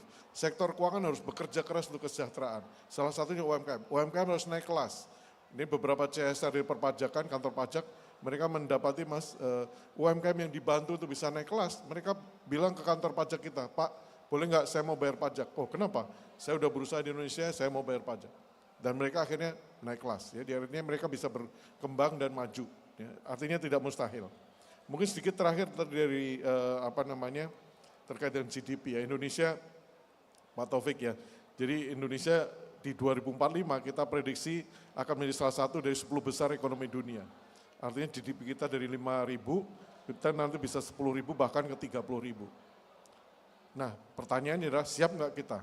Nah untuk siap kita mulai berbenah. Sektor keuangan juga harus sama-sama kita perhatikan ya. Bahwa kita jangan pakai semua uang yang kita terima itu untuk konsumsi. Kita manfaatkan sektor keuangan. Sektor keuangan bisa menjadi partner. Kalau butuh modal ke perbankan atau ke pasar modal. Begitu banyak kita mengandalkan uang sendiri, resikonya kita tanggung sendiri.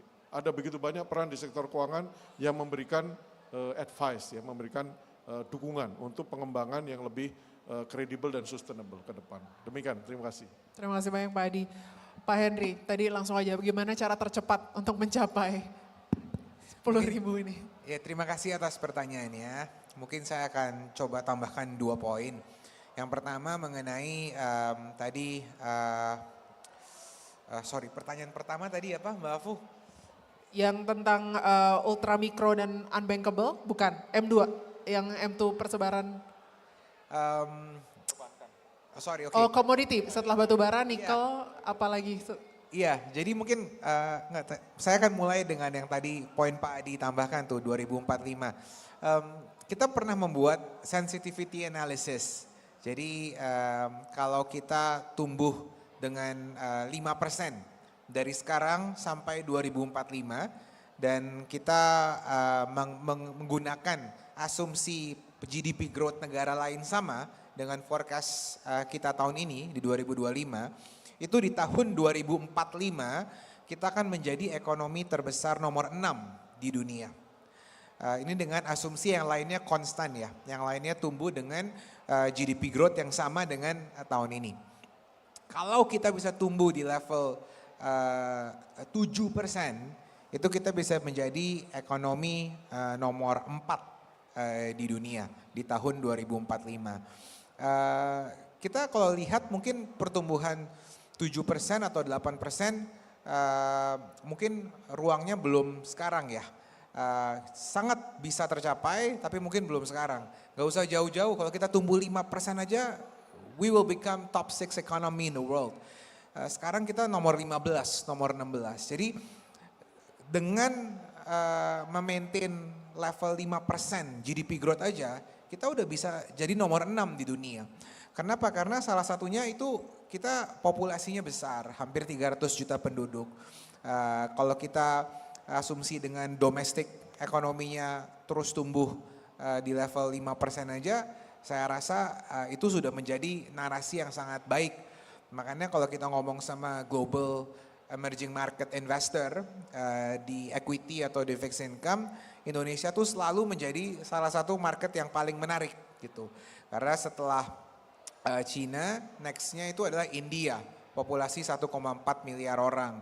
Setelah India itu nextnya Indonesia, hampir 300 juta penduduk. Habis Indonesia apa? Banyak orang pantau tuh Brazil. Jadi itu biasanya kalau ngomong emerging market, China, India, Indonesia, Brazil, itu biasanya yang mereka pantau secara khusus. Jadi itu mungkin satu yang saya mau tambahkan.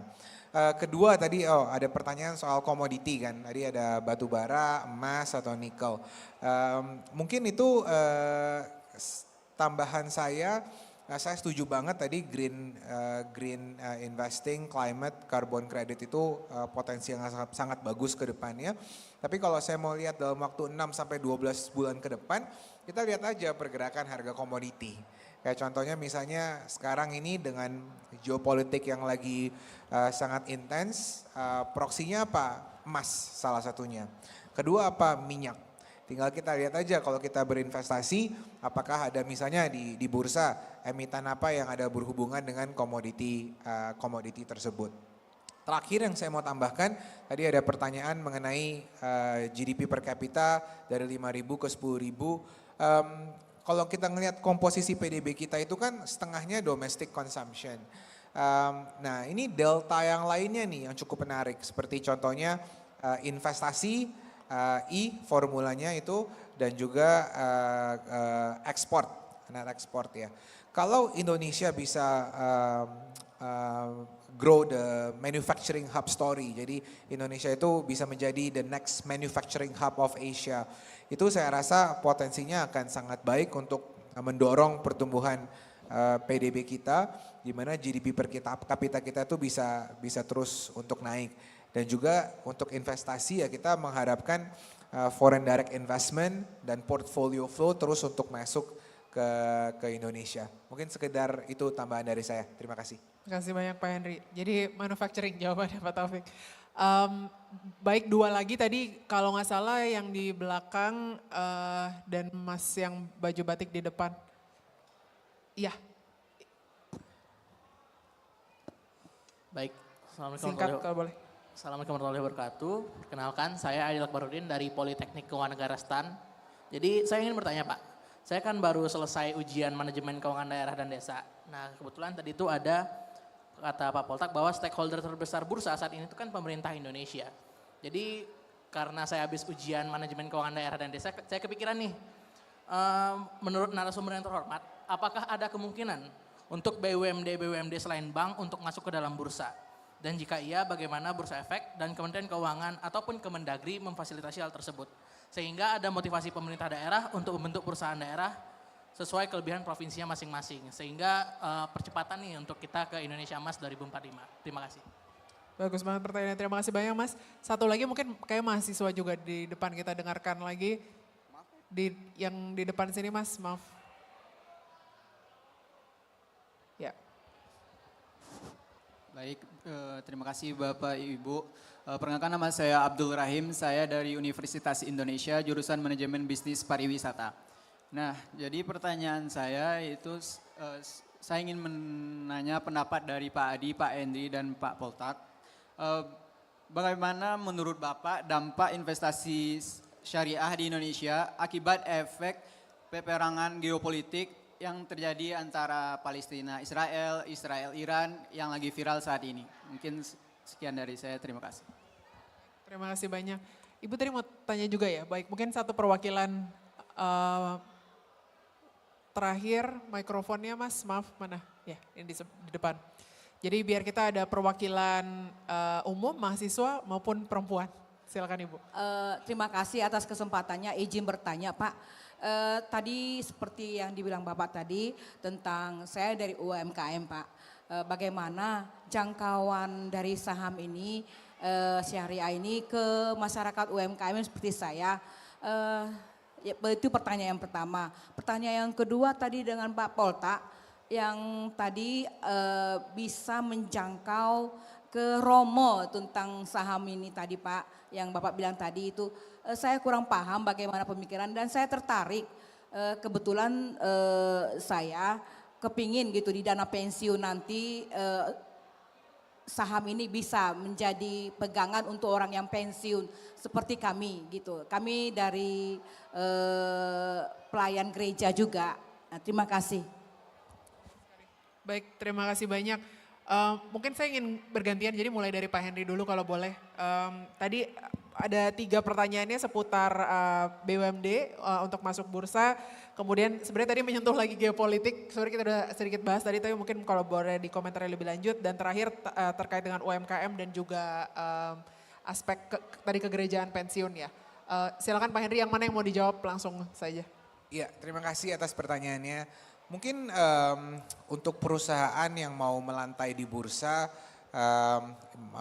meskipun itu BUMD atau BUMN atau perusahaan sektor private, yang paling penting itu mungkin kondisi bisnis outlook-nya seperti apa ya. Karena investor di pasar modal itu, terutama yang institusi, itu mau melihat satu growth, itu ada pertumbuhan atau enggak. Yang kedua, yang penting juga adalah ROE, return on equity, atau matrix untuk melihat profitabilitas. Jadi marginnya seperti apa, jadi net profit dibagi total equity itu biasa kita ngelihat matrix ROE, return on equity. Dan yang ketiga, sektornya. Sektornya itu seperti apa gitu. Jadi pastinya banyak matrix-matrix lainnya juga. Tapi kalau kita ngelihat satu ada pertumbuhan, ada growth. Yang kedua profitability-nya itu juga cukup baik. Yang ketiga sektornya itu tepat. Saya rasa itu bisa menjadi salah satu kriteria yang melihat perusahaan itu udah siap melantai di bursa atau belum gitu. Saya mau kasih contoh aja seperti ini kan kebetulan temanya Syariah Investment Week. Ada satu emiten seperti Bank Syariah Indonesia. Itu tuh kalau kita lihat penetrasi syariah banking terhadap sistem banking di Indonesia itu masih di bawah 10% sekarang. Kalau nggak salah angkanya sekitar 7-8%. Ya, kalau misalnya tahun ini rata-rata pertumbuhan sektor perbankan antara 8-11%, mungkin perbankan syariah itu tumbuhnya masih bisa di level mungkin 12-15%. Pertumbuhannya itu masih bisa lebih tinggi. Dan hal yang menarik ya, bank tersebut itu multiple-nya, valuasinya itu tuh di atas dari perusahaan bank konvensional. Jadi sekarang itu di atas 2 kali, sedangkan bank konvensional di bawah 2 kali. Jadi itu salah satu contoh yang menarik. Kenapa? Karena pertumbuhan growth outlook-nya itu di atas peers mereka.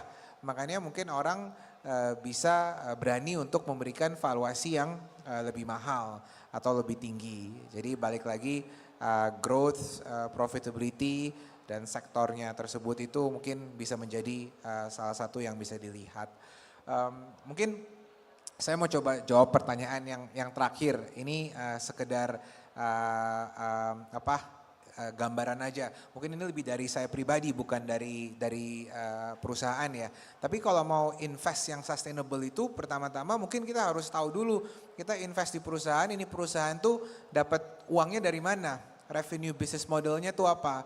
Jadi jangan kita investasi di perusahaan yang kita aja nggak tahu ini perusahaan revenue-nya dari mana, cuman dengar dari orang gitu, dengar dari teman, kita ngikut-ngikut. Yang paling penting kalau kita mau invest, kita harus tahu bisnis modelnya. Karena kita investasi saham itu, kita membeli part of the business. Jadi kita harus tahu gitu. Kayak contoh gampangnya, kalau kita investasi di perusahaan otomotif, ya itu mereka mendapatkan revenue dari jualan mobil, dari jualan motor. Lalu kita bisa memberikan analisa sendiri, oh penjualan motor lagi bagus atau tidak, penjualan mobil lagi bagus atau tidak. Kalau kita melihat misalnya perusahaan consumer, ini perusahaan jualan misalnya bakmi atau FMCG produk, nah, itu outlook-nya pertumbuhannya seperti apa, kita bisa analisa sendiri. Kalau perusahaan itu revenue source-nya atau business modelnya kita nggak ngerti, lebih baik nggak usah invest di situ, mendingan invest sesuatu yang kita ngerti. Dan balik lagi mungkin kita juga harus tahu tujuan investasinya apa. Apakah kita mau mencari dividen? Kalau kita mau mencari dividen ya mungkin kita bisa screening nih. Saham-saham apa ya dividennya misalnya di atas 5%. Kita bisa mendapatkan sustainable income. Atau kita mau mencari perusahaan yang let's say high risk, high reward. Yang growth-nya tinggi tapi resikonya juga tinggi. Nah itu kita juga harus lihat menyesuaikan kebutuhan masing-masing, investment style-nya itu seperti apa. Past performance is not a guarantee for future performance. Jadi kalau kita ngelihat saham ini 3 tahun terakhir 2 kali lipat naik, bukan berarti 3 tahun ke depan saham itu akan naik 2 kali lipat. Jadi mungkin kita harus ngelihat fundamentalnya, kita harus ngelihat makronya juga, dan mungkin sentimen pasar seperti apa. Mungkin sekian dari saya. Baik, terima kasih banyak Pak Henry. Mungkin tadi spesifik yang geopolitik apakah ada analisis juga? Kalau yang tadi kan probabilitas resesinya berdasarkan trade war. Tapi apakah sudah ada bacaan spesifik? Sebenarnya tadi sudah dibahas ya terkait dengan komoditas, paling pantau harga-harga komoditas kunci gitu ya. Kalau untuk Indonesia yang paling penting sekarang semua orang pantau adalah harga minyak. Karena kalau harga minyak itu terbang ke 100, lalu komoditas yang kita ekspor nggak kemana-mana, itu dampaknya sangat negatif buat kita. Yang kita takutin adalah foreign fund akan keluar, mata uang kita akan kena pressure juga, dan dampaknya itu negatif.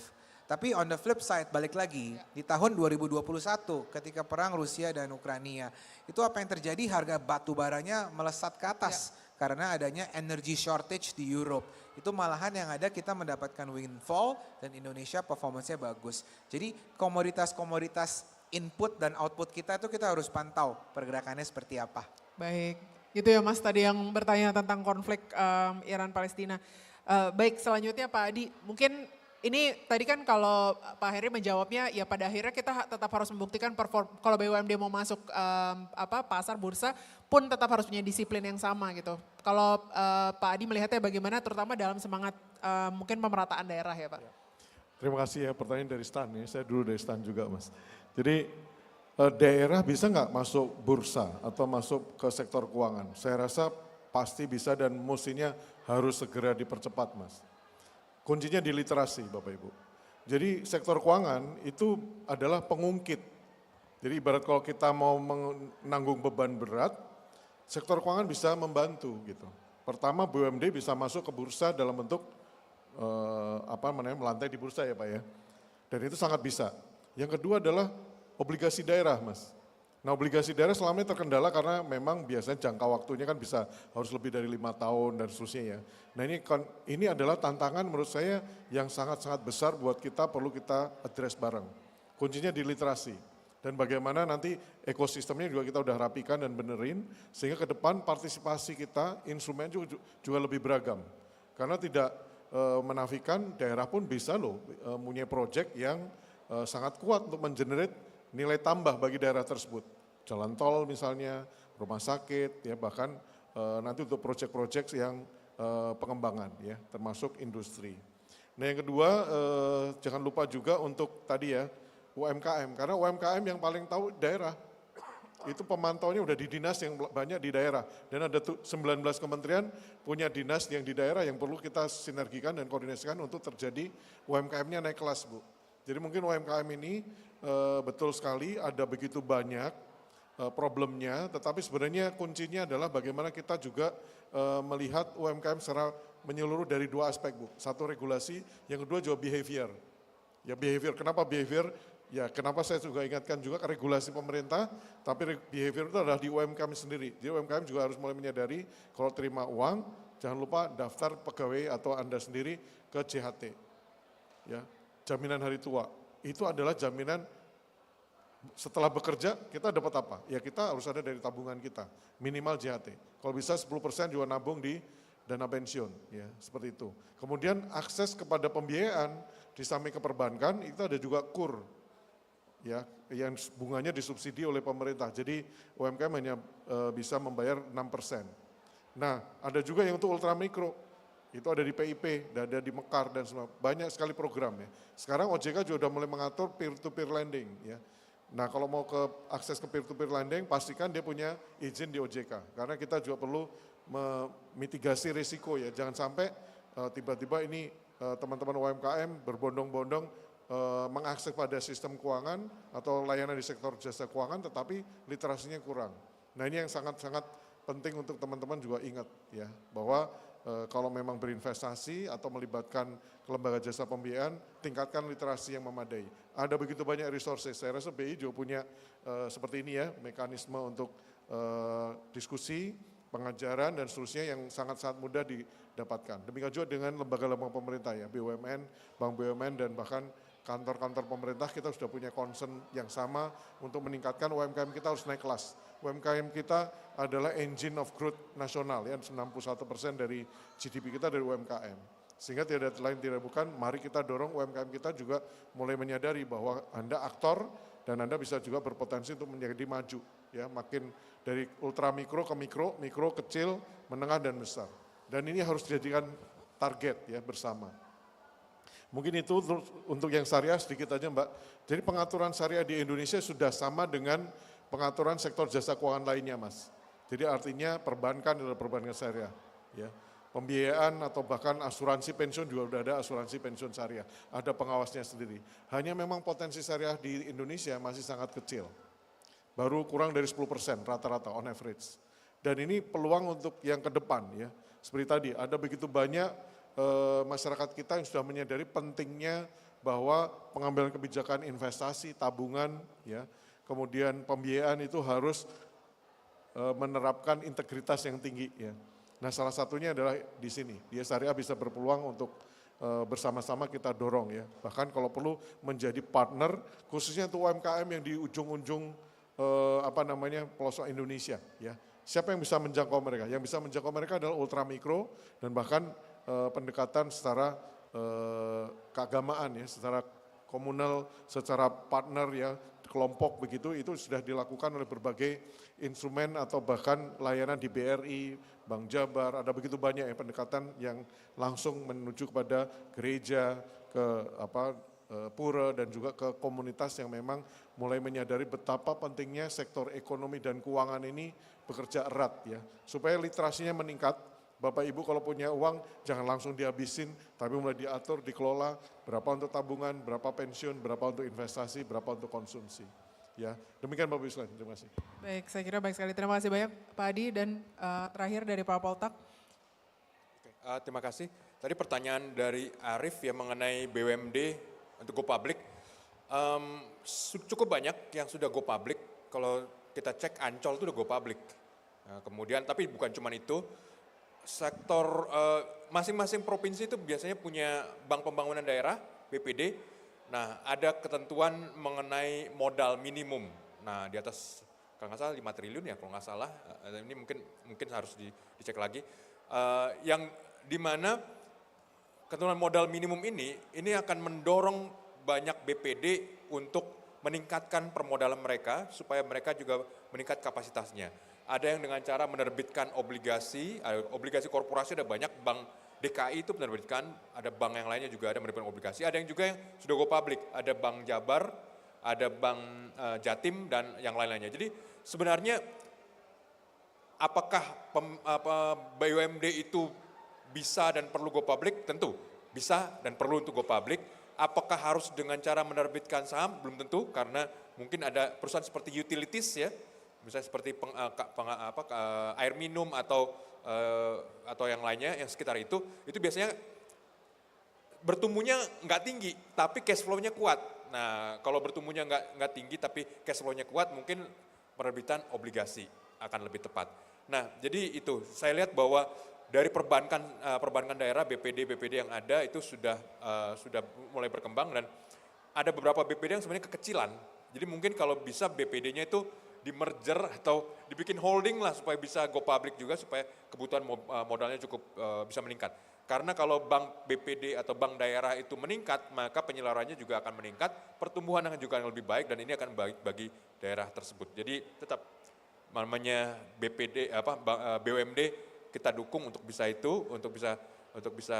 memperoleh pendanaan. Kebetulan sekitar 13 tahun yang lalu saya terlibat juga dalam diskusi mengenai obligasi daerah. Ini juga satu potensi yang sangat besar bagi daerah-daerah kita untuk bisa fundraising, dan ini menciptakan transparansi dan juga akuntabilitas lebih tinggi pada daerah. Jadi saya yakin pada dasarnya dengan berbagai peraturan yang disusun, sebenarnya daerah punya modal untuk bisa maju, untuk bisa meningkatkan pendanaan bagi aktivitas yang akan dilakukan. Selanjutnya mengenai Abdul Rahim ya tadi, mengenai pasar syariah dengan konflik nasional, internasional saat ini, geopolitik dan lainnya. Secara umum saya perhatikan pada dasarnya pusat-pusat ekonomi syariah di dunia itu ada di mana sih? Uni Emirat Arab, Malaysia, Arab Saudi dan lain-lainnya. Sejauh ini boleh dikatakan relatif stabil terkait dengan geopolitik, karena memang misalnya konflik dengan Palestina kan bukan baru kemarin sore, udah bertahun-tahun gitu. Jadi sebenarnya dampak secara langsungnya saya lihat sih nggak terlalu, karena memang antara ekonomi syariah dan politik itu punya rel yang berbeda, dan itu yang membuat mereka bisa bertumbuh walaupun keadaan geopolitiknya atau keadaan politiknya secara umum mengalami dinamika yang cukup tajam. Jadi itu, dan ini kalau hubungkan dengan Indonesia tentu ini juga berarti potensi bagi kita untuk meningkatkan. Salah satu benchmarking atas pasar syariah atau pasar modal syariah itu adalah Malaysia. Nah, jadi setiap kali bertemu dengan teman dari Bursa Malaysia, mereka selalu membujuk kita untuk bisa lebih dekat mengembangkan pasar syariah dan instrumen syariah, karena mereka adalah salah satu role model. Sampai bilang ada dua mazhab nih, mazhab Uni Emirat Arab sama mazhabnya Malaysia, dua-duanya punya kekuatan dan juga punya tantangan tertentu, tapi ini yang membuat kita sebenarnya punya pilihan untuk bisa bertumbuh. Nah, selanjutnya mengenai Bu Ani ya tadi ya, Bu Kusina ya. Bu Kusina mengenai UMKM, tentu ini juga dari Bursa Efek Indonesia kita ada program juga reach out bagi UMKM atau misalnya startup yang memang memenuhi kualifikasi untuk bisa menjadi perusahaan publik. Ada papan akselerasi, ada wahana tertentu yang itu. Tapi kembali lagi ini misalnya jembatannya itu adalah melalui underwriter atau konsultasi dengan sekuritas yang memang punya izin untuk itu. Tentu ini kita harapkan untuk bisa meningkat. Mengenai tadi pensiun, tadi betul yang Pak Adi sudah sampaikan, memang UMKM juga perlu lebih disiplin ya terkait dalam hal kebutuhan karyawan terkait dengan jaminan hari tua, jaminan keselamatan dan lain-lainnya. Karena ternyata banyak sekali pekerja-pekerja itu belum tercover atas pensiun dan juga jaminan hari tua karena memang employer-nya belum mendorong ke arah sana. Ini perlu dikembangkan. Yang tadi saya sampaikan Ibu, sebenarnya pengalaman saya itu mulai pada sekitar tahun 1999. Jadi tahun 1999 saya adalah seorang investor, kemudian saya beli satu perusahaan, saham suatu perusahaan yaitu Mayora. Dan zaman dulu itu namanya masih pakai warkat. Jadi benar-benar kalau, waktu itu saya mau pindah dari broker X ke broker Y. Bener Pak mau pindah? Iya mau pindah, saya mau bawa sahamnya. Besok ya Pak jangan lupa bawa koper. Jadi Bapak Ibu bayangkan zaman dulu, kenapa mesti bawa koper ya? Oke saya bawa koper, dan benar ternyata kertas itu benar-benar banyak gitu kan, volumenya besar. Nah karena saya bawa pulang, iseng-iseng saya lihat cap di belakangnya. Jadi zaman dulu itu namanya warkat saham itu ada capnya. Jadi dari situ kita bisa lihat ini siapa pembeli sebelumnya dan waktu dari GoPublic dan lainnya. Nah disitulah saya terkesima karena saya melihat tadi, ternyata Majelis Agung Walgi Gereja Indonesia ada capnya di situ. Oh berarti mereka investor di sini. Pengalaman saya itulah yang kemudian membawa saya ketika bertemu dengan pengelola dana pensiun dari Gereja Katolik juga. Mereka ini apa memang udah investasi dari dulu? Iya kita investasi dari dulu. Saya ingat juga waktu sekitar 20 tahun yang lalu saya juga pernah bekerja di sebuah sekuritas dan pada waktu itu GoPublic, perusahaannya itu perusahaan, saya boleh nyebut nama ya, Panorama. Jadi waktu book building, ada loh Gereja Katolik sebagai investor di situ gitu. Jadi dari situ kemudian ketika bertemu saya, kriteria Bapak-Bapak gimana sih investasi tadi? Kok saya lihat polanya perusahaan-perusahaan yang tadi, perusahaan yang consumer goods, kemudian perusahaan yang terkait dengan perjalanan dan lainnya. Jadi mereka sampaikan, kita punya acuan dan acuan tersebut yang tadi kita menggunakan kriteria syariah, ngapain kita ngutung 2 kali gitu. Nah jadi itu digunakan, itu makanya kenapa di sini saya juga cukup terkesima. Tapi yang menjadi penting di sini adalah bahwa organisasi sosial itu juga perlu melihat jauh, berinvestasi dalam jangka panjang. Ini bukan cuma dengan Gereja Katolik di Indonesia, tapi juga kebetulan saya juga pernah ketemu dengan pengurus HKBP juga, ternyata masih sangat konvensional. Jadi waktu itu pertanyaannya, berinvestasi ini mana? Oh kita naruhnya di deposito. Pak kayaknya nggak cukup deh kalau di deposito, kasihan pendetanya nanti pensiun mau dari mana gitu kan. Tapi ini juga menunjukkan bahwa kita perlu lebih panjang untuk melakukan literasi keuangan. Baru saya kemudian bisa membujuk mereka, berarti HKBP bukan cuma di deposito tapi juga di SBN. Jadi SBN termasuk juga sukuk, makanya kembali lagi kan, sukuk kan nggak dibatasin apa. Jadi supaya hasilnya bisa lebih baik. Mudah-mudahan ini bisa menjadi langkah lebih lanjut selanjutnya. Tapi di sisi lain juga ada satu gereja yang lembaga keagamaan yang ternyata juga cukup hebat investasinya, namanya Ensign Peak. Jadi itu dikelola oleh gereja Latter Day Saints, jadi gereja Kudus zaman akhir ya. Jadi di Utah sana. Mereka punya dana kelolaan, saya harus narik napas karena besarannya 180 miliar dolar. 180 miliar dolar, padahal jemaahnya cuma 7 juta orang. Jadi dikelola secara profesional, sampai ada tulisan di koran Wall Street, orang pengelolanya itu sebenarnya qualified buat kerja di Wall Street. Di harian Wall Street Journal. Orang-orang itu qualified buat kerja di Wall Street, tapi mereka bekerja di Ensign Peak khusus untuk manajer portofolio lembaga keagamaan tersebut. Jadi kembali lagi dedikasi itu penting dan juga di sini menunjukkan bahwa ini mungkin yang kita perlu reach out, bahwa jangan dipandang bahwa pasar modal itu cuma sekedar menara gading, tempat orang kaya dan lain-lain. Enggak, investor terbesar itu justru adalah masyarakat secara umum. Pemerintah Republik Indonesia, dan lain-lainnya. Jadi partisipasi yang lebih luas seperti ini yang akan membuat pasar modal kita, sektor keuangan kita lebih sehat dan lebih suportif karena menjadi milik bersama. Itu kira-kira menjadi harapan saya dan mudah-mudahan bisa menjawab pertanyaan Ibu.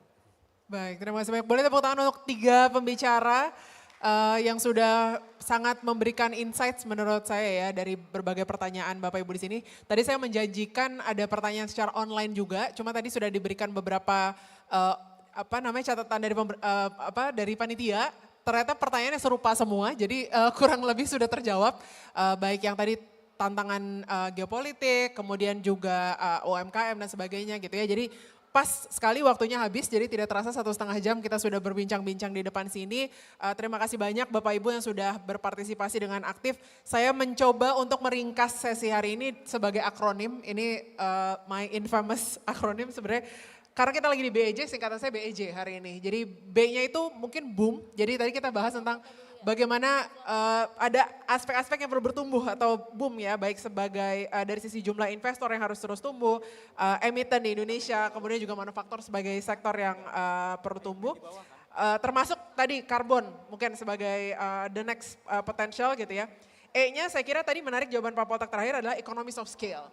Jadi pada akhirnya ketika kita ngomongin sektor keuangan ini bisa jadi kita bicara tadi apakah bank pembangunan daerah atau apapun itu ada peleburan-peleburan atau economies of scale yang perlu kita eksplorasi gitu ya. Termasuk mungkin sektor-sektor yang selama ini underserved atau underattended tadi dibahas terkait dengan apakah itu UMKM, kemudian juga sektor-sektor hijau dan juga organisasi keagamaan itu menjadi menarik untuk juga dieksplor. Dan terakhir J-nya adalah justru Jakarta dalam arti di luar Jakarta. Jadi apa saja bagaimana kita mendorong sektor keuangan di luar Jakarta, tadi pertanyaan terkait dengan peran pemerintah daerah atau BUMD juga bahkan ke depannya bisa kita gerakan bersama. Jadi mudah-mudahan kurang lebihnya sesi hari ini bisa berkontribusi terhadap pemikiran ke depan gitu ya, bagaimana kita bisa mengembangkan sektor keuangan di Indonesia. Terima kasih sekali lagi pada Pak Henry, Pak Adi dan juga Pak Poltak atas berbagai insights-nya. Nama saya Afu Utami, dengan ini mewakili panitia undur diri dan menutup acara. Saya kembalikan ke MC. Terima kasih banyak. Terima kasih sekali lagi. Tapi mantap. Terima kasih banyak tentunya kepada narasumber kita dan kepada para narasumber. Selanjutnya Oke. kami undang untuk kita bisa berfoto terlebih dahulu. Boleh maju Mari satu kita ambil. langkah lebih rapat bersama silahkan. Mari Bu. Ya. Silakan Mari, Pak. kita abadikan momen kita hari ini. Iya, betul sekali. Kita akan berfoto bersama terlebih dahulu kepada moderator dan juga seluruh narasumber. Beri tepuk tangan sekali lagi untuk seluruh narasumber kita dan juga Afu Utami selaku moderator yang memimpin jalannya Oke. seminar pertama. Oke, ini terlihat sangat kaku ya. Mungkin Ya. boleh gaya cuan ya nggak sih? Cuan. Gaya cuan. Nah. Aku investor syariah. Oke, ditahan. 1, 2. Aku investor 1, saham 2. syariah. Nah, cakep. Sudah Mantap. cukup? Cukup Sudah? teman-teman media? Baik. Oke mantap, Baik, terima kasih. banyak. Terima kasih sekali lagi Kak Utami, Dan Pak Poltak, tentunya- terima kasih Pak Hendri, terima kasih Pak Adi, terima Terima kasih kasih Pak. banyak tentunya. Mantap, sampai ketemu lagi di lain kesempatan. Dan Nah. tentunya terima kasih juga untuk moderator kita. Beri tepuk tangan sekali lagi untuk Kak Utami. Ini menandakan bahwa Ya. film pertama telah ditutup. Betul Kita sekali. sudah menonton bersama kurang lebih durasinya 2 jam. Sudah puas apa lelah apa mau lanjut? Lemes banget, coba kita coba lagi teriakan Coba minta semangatnya terlebih dahulu, mana ASIW 2025. Cekrek, cekrek atau action gitu ya nih. Action, Mereka ya. agak, ini penonton bayaran baru ya Iya, kayaknya ya. karena udah beda, Beda sesi ya, segmen. beda film, Oh, beda udah film. beda Coba filmnya kita lagi. ulang lagi Kita ya. minta semangatnya ya. Jawabannya adalah action. Action Action, ya. action, action. Jadi- Sekali aja action. Iya, SIW Oke. 2025.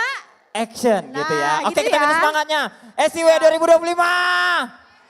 Ah, yang di belakang masih kurang semangat. Lemes SIW banget. 2025.